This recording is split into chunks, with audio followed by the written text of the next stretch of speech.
समाधिगतलभ्यार्थं श्रोतव्या स्वप्रिया घृणां नामक्षरपरा देवी उपसर्गणकाञ्चितां निपातोर्मुत्त्वयी जङ्घां मातृका मन्त्ररूपिणीम् आसीना च शयाना च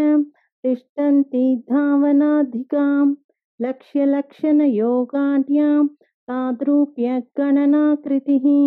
सैकरूपा नैकरूपां सेन्दुरूपा तदाकृतिः समासतद्धिताकारां विभक्तिवचनात्मिकां स्वाहाकारा स्वधाकारां श्रीपत्यर्धाङ्गनन्दिनीं गम्भीरा गहना गुह्यां योनिलिङ्गार्धधारिणीं शेषवासुकि संसेव्यां चशाला वरवर्णिनीं कारुण्यकारसम्पत्तिः कीलकृन्मन्त्रकीलिकां शक्तिबीजात्मिका सर्वमन्त्रेष्टाक्षयकामनाम् आग्नेयी पार्थिवा आप्यां वायव्या व्योमकेतनां सत्यज्ञानात्मिकानन्दा ब्राह्मी ब्रह्मसनातनी अविद्यावासना माया प्रकृतिः सर्वमोहिनी